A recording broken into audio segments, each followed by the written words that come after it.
नमस्कार दोस्तों, स्वागत है आपका हमारे channel target for IAS and MPPSC with के। आज है 7 जून 2021 और हम लोग डिस्कस करेंगे आज 7 जून और साथ ही साथ 6 जून 2021 मध्य प्रदेश का करंट अफेयर। क्योंकि संडे को हमारी वीडियो आती नहीं और जो कुछ थोड़ा बहुत करंट अफेयर होता है उसे नेक्स्ट दिन यानी कि आज हम मंडे को डिस्कस करेंगे।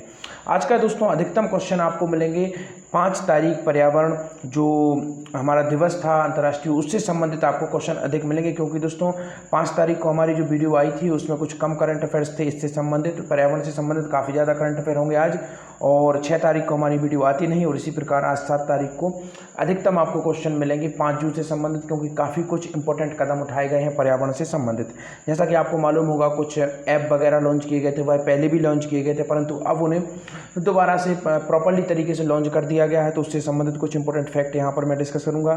साथ ही साथ एक इंपॉर्टेंट फैक्ट डिस्कस करूँगा कि मध्य प्रदेश के किस जिले में वृक्षारोपण पर लघु फिल्म का प्रदर्शन किया गया। दोस्तों काफ़ी अधिक इंपॉर्टेंट है, हम इसको भी यहाँ पर डिस्कस करेंगे। तो if you visiting first time my channel को सब्सक्राइब कर लीजिए, बेल आइकन को दबा दीजिए। साथ ही साथ इस चैनल पर अगर आप इस लेक्चर की पीडीएफ प्राप्त करना चाहते हैं तो उसकी लिंक डिस्क्रिप्शन में है, वहाँ से आप मेरा टेलीग्राम चैनल ज्वाइन कर लिए, वहाँ आपको इस लेक्चर की पीडीएफ मिल जाएगी और साथ ही साथ अन्य लेक्चर की पीडीएफ भी मिल जाएगी। तो चलिए शुरू करते हैं हमारा आज का करंट अफेयर बिना समय गवाए हुए।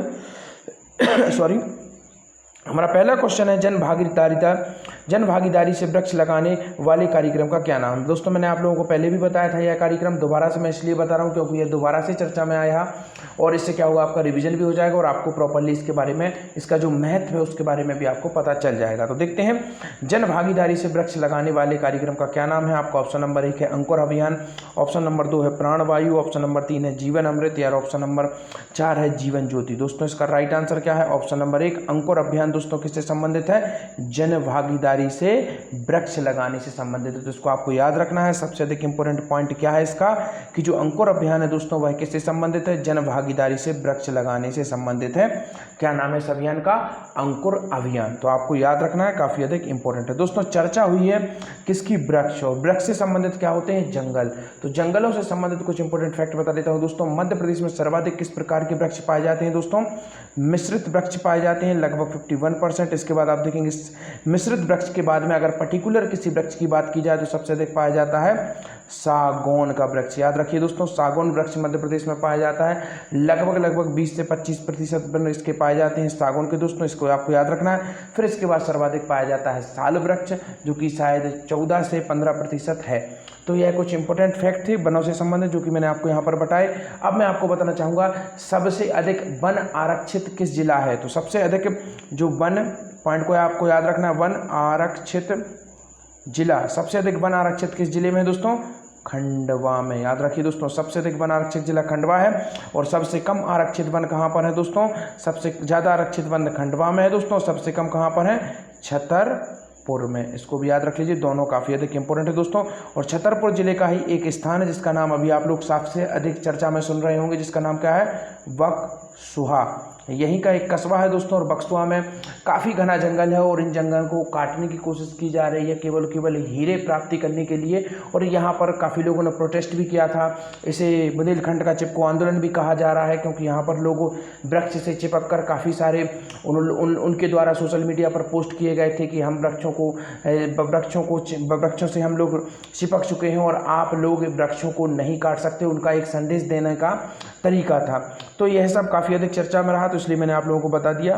और इसके बाद इससे संबंधित कुछ इंपॉर्टेंट फैक्ट और बता देता हूं वन से संबंधित। जैसे कि दोस्तों सर्वाधिक जो 1% वह कहाँ पर है दोस्तों, बालाघाट में है। मध्य प्रदेश में सबसे अधिक 1% कहीं पर है दोस्तों, तो बालाघाट में। और सबसे कम वनों का प्रतिशत कहाँ पर है दोस्तों, उज्जैन में। तो इसको आपको याद रखना है, काफ़ी अधिक इंपॉर्टेंट है। सबसे अधिक 1% कहाँ पर है, बालाघाट में, और सबसे कम 1% कहाँ पर है, उज्जैन में है दोस्तों। तो यह भी काफ़ी अधिक इंपॉर्टेंट है। वन से संबंधित कुछ योजनाएं भी आपको बता देता हूँ। जैसे कि सबसे प्रमुख योजना है दोस्तों आपकी जो अमृता देवी योजना शुरू की गई थी, अमृता देवी नाम से योजना शुरू की गई थी दोस्तों 2008 में इस योजना को शुरू किया गया था। 2008-9 इसकी अवधि मानी जाती है। अमृता देवी योजना इसका नाम है दोस्तों। फिर इसके बाद आप देखेंगे बसामन मामा योजना है नाम दोस्तों, 2010 में इसे शुरू किया गया था। यह भी आपके वृक्षारोपण वगैरह से यह संबंधित है, तो इसको भी आपको याद रखना है। और यह भी बता देता हूँ, मध्य भारत के एकमात्र ऐसे मुख्यमंत्री हैं हमारे माननीय शिवराज सिंह चौहान जी, जो कि प्रतिदिन एक वृक्ष का रोपण करते हैं। तो यह भी काफ़ी अधिक इंपॉर्टेंट है, किसी भी एग्जाम में आपसे पूछा जा सकता है कि प्रतिदिन वृक्ष का रोपण किसके द्वारा किया जाता है, एकमात्र ऐसे मुख्यमंत्री बताइए। तो माननीय शिवराज सिंह चौहान जी द्वारा प्रतिदिन एक वृक्ष का रोपण किया जाता है और यह पर्यावरण जागरूकता के लिए एक प्रयास है। तो यह भी काफ़ी अधिक इंपॉर्टेंट है। देखते हैं नेक्स्ट क्वेश्चन, अंकुर अभियान का शुभारंभ किसके द्वारा किया गया? तो आपको मालूम है जन भागीदारिता से वृक्षों के रोपण करने का जो अभियान है या आंदोलन है उसका नाम क्या है? अंकुर अभियान है। और इस अभियान की शुरुआत किसके द्वारा की गई है? तो आपका ऑप्शन नंबर 1 है मुख्यमंत्री द्वारा, राज्यपाल द्वारा, प्रधानमंत्री द्वारा या फिर तीनों सही। तो इसका राइट आंसर है दोस्तों ऑप्शन नंबर 1, माननीय मुख्यमंत्री शिवराज सिंह चौहान जी द्वारा अंकुर अभियान का क्या किया गया? शुभारंभ किया गया, जो कि काफी अधिक इंपॉर्टेंट है। किसके द्वारा अंकुर अभियान का शुभारंभ किया गया? माननीय मुख्यमंत्री शिवराज सिंह चौहान जी द्वारा अंकुर अभियान का शुभारंभ किया गया। देखते हैं, पौधे लगाने पर ही मिलेगी बिल्डिंग परमिशन, यह किसके द्वारा किया गया? दोस्तों मध्य प्रदेश में एक काफ़ी अच्छा नियम ला दिया गया है और इस नियम के अंतर्गत क्या प्रावधान किया गया है कि अगर आपको बिल्डिंग बनाने की परमिशन चाहिए, दोस्तों काफ़ी अधिक इंपॉर्टेंट है, तो आपको जितने फ्लैट उस बिल्डिंग में बन रहे हैं, अर्थात जितने भी फ्लैट उस बिल्डिंग के अंदर बन रहे हैं, जैसे कि 10 फ्लैट हैं या फिर 20 फ्लैट हैं, तो उतने वृक्ष उस बिल्डर को उस कॉलोनी में, उस बिल्डिंग के जो एरिया है उसके आसपास लगाने होंगे और यह बाध्यकारी होगा। तो यह काफ़ी अधिक इंपॉर्टेंट है और इस तरीके का कानून लाने वाला भी मध्य प्रदेश एकमात्र राज्य है, तो इसको भी आपको याद रखना है। तो यहाँ पर मैं पूछ रहा हूँ आपसे क्वेश्चन कि पौधे लगाने पर ही मिलेगी बिल्डिंग परमिशन, यह किसके द्वारा कहा गया? आपको ऑप्शन नंबर 1 है राज्यपाल, प्रधानमंत्री, मुख्यमंत्री या फिर इनमें से कोई नहीं। तो इसका राइट आंसर है ऑप्शन नंबर 3, मुख्यमंत्री शिवराज सिंह चौहान जी द्वारा यह कहा गया है कि पौधे लगाने पर ही क्या मिलेगा? बिल्डिंग की परमिशन आप लोगों को मिलेगी। बिल्डिंग की जो परमिशन है वह तभी मिलेगी जब आप पौधारोपण कर देंगे। देखते हैं क्या है पूरी न्यूज। पौधे लगाने पर ही मिलेगी बिल्डिंग परमिशन, मुख्यमंत्री श्री चौहान। तो विश्व पर्यावरण दिवस पर मुख्यमंत्री श्री चौहान ने दिए निर्देश, प्रदेशवासी साल में एक वृक्ष अवश्य लगाएं। मुख्यमंत्री श्री चौहान ने जन भागीदारिता से वृक्षारोपण के लिए अंकुर अभियान का किया शुभारंभ। मुख्यमंत्री श्री चौहान विश्व पर्यावरण दिवस के अवसर पर प्रदेशव्यापी अंकुर अभियान का शुभारंभ कर संबोधित कर रहे थे। तो यह जो स्पेशली अंकुर अभियान है यह पूरा का पूरा मध्य प्रदेश को इसके अंतर्गत कवर किया जा रहा है। अब देखते हैं दोस्तों, एक और इंपॉर्टेंट अवार्ड की बात की गई थी दोस्तों मेरे द्वारा, और दोबारा से जब अंकुर अभियान की बात हुई है तो इसी से संबंधित एक अवार्ड भी है जो पर्यावरण से संबंधित है और मध्य प्रदेश का दोस्तों वर्तमान में एकमात्र ऐसा अवार्ड है जो स्पेशली जो पर्यावरण के क्षेत्र में दिया जा रहा है, तो उसके बारे में चर्चा करना बनता ही है। तो अंकुर अभियान के प्रतिभागियों को किस अवार्ड से सम्मानित किया जाएगा? तो अंकुर अभियान के अंतर्गत क्या होगा दोस्तों, जो प्रतिभागी हैं वह एक ऐप के माध्यम से क्या करेंगे? वृक्ष का रोपण करेंगे और अपनी फोटोज अपलोड करेंगे और जो समिति होगी उसके द्वारा विभिन्न फोटोओं को छांटा जाएगा और देखा जाएगा कि किसका सर्वश्रेष्ठ कार्य है और उसके आधार पर लोगों को अवार्ड दिया जाएगा और उस अवार्ड का नाम क्या होगा। अंकुर कार्यक्रम के अंतर्गत प्रतिभागियों को एक अवार्ड दिया जाएगा, तो इस अवार्ड का नाम क्या है दोस्तों? काफी इंपॉर्टेंट यह अवार्ड होगा। तो आपका ऑप्शन नंबर 1 है प्राणी अवार्ड, प्राणवायु अवार्ड, दोनों सही या फिर इनमें से कोई नहीं। दोस्तों इसका राइट आंसर है ऑप्शन नंबर 2 अर्थात प्राणवायु अवार्ड। अंकुर कार्यक्रम के अंतर्गत जो भी प्रतिभागी जो वृक्षारोपण करेंगे उन्हें कौन सा अवार्ड दिया जाएगा दोस्तों? प्राणवायु अवार्ड से उन्हें सम्मानित किया जाएगा। तो जितने भी जो अंकुर अभियान के अंतर्गत प्रतिभागी होंगे उन्हें अवार्ड कौन सा दिया जाएगा दोस्तों? प्राणवायु अवार्ड, और वह ऐप के माध्यम से अपनी फोटोज अपलोड करेंगे और उसके बाद में उन्हें यह अवार्ड प्रोवाइड किया जाएगा। तो यह काफ़ी अधिक इंपॉर्टेंट अवार्ड है दोस्तों, जिसको आपको याद रखना है। देखते हैं अंकुर कार्यक्रम के प्रतिभागियों को प्राणवायु अवार्ड से सम्मानित किया जाएगा।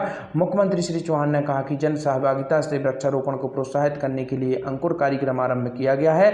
बुद्ध पूर्णिमा 26 मई को इसके लिए वायु दूत ऐप लॉन्च किया गया था। दोस्तों जब यह ऐप लॉन्च किया गया था 26 मई को, आप चाहें तो देख सकते हैं करंट अफेयर्स में जाकर, उसके एक या दिन बाद मैंने आप लोगों से इसके इन दो ऐप के बारे में और इस योजना के बारे में मैंने डिस्कस किया था आप लोगों से, और आज इसे लॉन्च किया गया है मुख्यमंत्री शिवराज सिंह चौहान जी द्वारा, तो हमने आज दोबारा से इसे डिस्कस किया है। तो 26 मई को इसके वायु दूत ऐप लॉन्च किया गया था और इस कार्यक्रम से अब तक 15,000 से अधिक प्रतिभागियों द्वारा रजिस्ट्रेशन कराया गया है दोस्तों, जिसमें लगभग 2500 से अधिक प्रतिभागियों द्वारा क्या किया गया है? वृक्षारोपण कर ऐप पर उसके फोटो अपलोड किए गए हैं। जो पेड़ लगाएंगे उन्हें वृक्षवीर, तो याद रखना है जो भी लोग पेड़ लगाएंगे पुरुष उन्हें क्या कहा जाएगा? वृक्षवीर, और जो महिलाएं हैं लड़कियां हैं उनको क्या कहा जाएगा? वृक्ष वीरांगना की संज्ञा दी जाएगी। तो यह भी काफी अच्छा इनिशिएटिव है मध्य प्रदेश गवर्नमेंट द्वारा।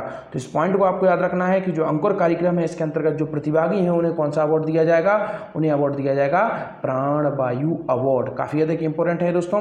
प्राणवायु अवार्ड किन्हें दिया जाएगा, जो भी अंकुर कार्यक्रम के अंतर्गत होंगे उन्हें प्राणवायु अवार्ड दिया जाएगा। दोस्तों एक प्राणी मित्र अवार्ड भी दिया गया है मध्य प्रदेश में, वही किसे दिया गया था दोस्तों, अतुल, याद रखना है आपको, अतुल जी नाम है, उनको दिया गया था 2021-20 का वह अवार्ड था, तो उसको भी आपको याद रखना है, मध्य प्रदेश से ही संबंधित है, मध्य प्रदेश के व्यक्ति हैं ये अतुल और उनको दिया गया था, तो यह भी आपको याद रखना है, प्राणी मित्र अवार्ड।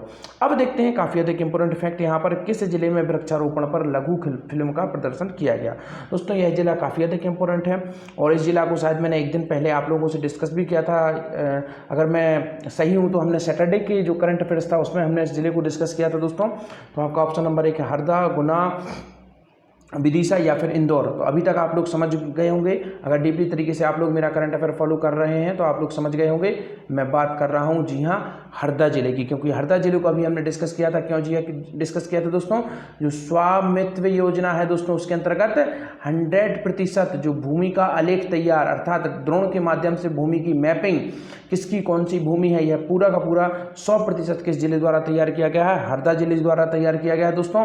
और इसमें हमारे मध्य प्रदेश का क्या नंबर है देश में दोस्तों, नंबर 1 रहा हमारा मध्य प्रदेश। और हरदा जिले ने क्या किया है, इन सब का क्या है 100% जो पूरा का पूरा जो मैपिंग है वह पूरी की पूरी की है और 100% रहा है हरदा का। इसके अंतर्गत क्या रहा है, स्कोर 100% रहा है।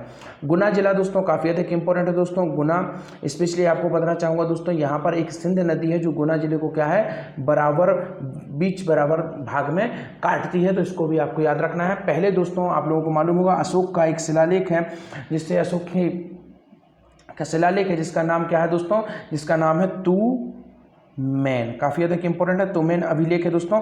और यह पहले गुना जिले में था, परंतु गुना जिले से जब अशोकनगर का निर्माण हुआ तो यह अशोकनगर में चला गया, तो यह काफ़ी अधिक इंपॉर्टेंट है। तो तुमैन अभिलेख वह कहाँ पर है, वर्तमान में अशोकनगर में है, पहले कहाँ पर था, गुना में था। तो काफ़ी सारी बुक्स में आपको अभी भी गुना मिलता है, तो उसको काट दीजिए। अब वह कहाँ पर है, अशोकनगर में है तुमैन अभिलेख। और यहाँ पर दोस्तों अशोकनगर तुमैन जगह से ही एक और शिलालेख मिला है गुप्त काल का, किसका मिला है, कुमार गुप्त का, काफ़ी अधिक इंपॉर्टेंट है। तो कुमार गुप्त का भी एक शिलालेख मिला है तुमैन से, और तुमैन कहां पर है, वर्तमान में अशोकनगर में है दोस्तों। और यह जो तुमैन है दोस्तों काफी अधिक इंपॉर्टेंट है। यह जो एक व्यापारिक मार्ग था दोस्तों, किस किस का व्यापारिक मार्ग, विदिशा दोस्तों, विदिशा से आपका वाराणसी का जो व्यापारिक मार्ग था उसके बीच में यह स्थित था तुमैन, तो इसको आपको याद रखना। और विदिशा तो आप यहाँ पर देख ही रहे हैं, इसका प्राचीन नाम क्या था दोस्तों, भेलसा के नाम से भी इसे जाना जाता है दोस्तों।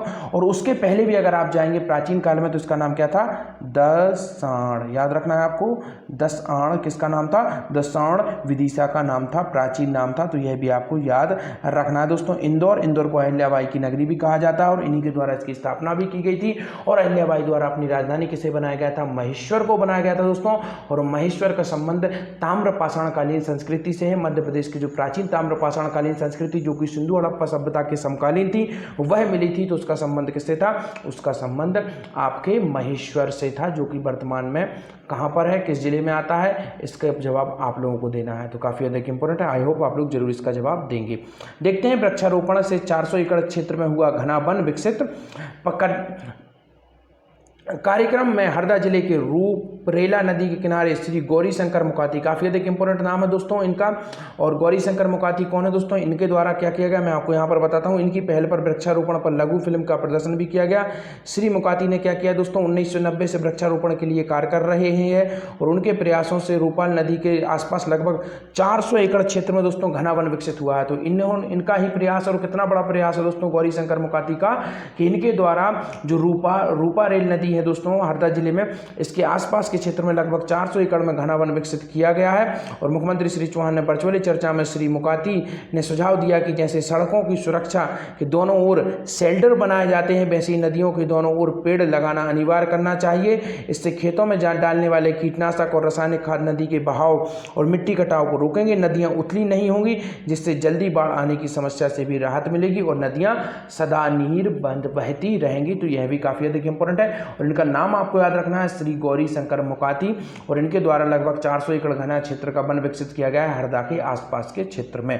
देखते हैं नेक्स्ट क्वेश्चन, कोरोना वॉलंटियर को कब किया जाएगा सम्मानित, काफ़ी अधिक इंपॉर्टेंट यह योजना है दोस्तों। मैंने आप लोगों को बताया था कब यह शुरू की गई थी, यह शुरू की गई थी दोस्तों, मैं आपको बता देता हूँ यहीं पर शुरुआत में ही 5 अप्रैल 2021 को इस योजना को शुरू किया गया था, मैं हूँ कोरोना वॉलंटियर। और इसी तरीके की एक और योजना शुरू की गई थी, मैं हूँ कोरोना वॉलंटियर और मैं हूँ डॉक्टर। परंतु अब यहाँ पर चर्चा की जा रही है कोरोना वॉलंटियर। इसके अंतर्गत क्या था, स्वेच्छा से, जनभागीदारिता से लोग कोरोना वॉलंटियर बन सकते थे और कोरोना काल में मदद कर सकते थे। तो आपका ऑप्शन नंबर 1 इन्हें कब सम्मानित किया जाएगा, 15 अगस्त को, ऑप्शन नंबर 2 26 जनवरी को, दोनों सही या फिर इनमें से कोई नहीं। दोस्तों इसका राइट आंसर है ऑप्शन नंबर 3, अर्थात दोनों सही है। 15 अगस्त और 26 जनवरी पर सम्मानित किया जाएगा कोरोना वॉलंटियर्स को। कब शुरू हुई थी यह योजना, दोबारा से बता देता हूं, 5 अप्रैल 2021 को शुरू हुई थी कोरोना वॉलंटियर योजना। देखते हैं कोरोना वॉलंटियर्स को 15 अगस्त और 26 जनवरी को किया जाएगा सम्मानित। मुख्यमंत्री शिवराज सिंह चौहान ने कहा तीसरी जो लहर है उसको रोकने के लिए अधिक से अधिक वॉलंटियर बने प्रदेशवासी। मुख्यमंत्री श्री चौहान ने मैं कोरोना वॉलंटियर अभियान के कार्यकर्ताओं से किया संवाद। दोस्तों आज के आपके क्वेश्चन, स्वामित्व योजना के क्रियान्वयन में मध्य प्रदेश में कौन सा स्थान रहा।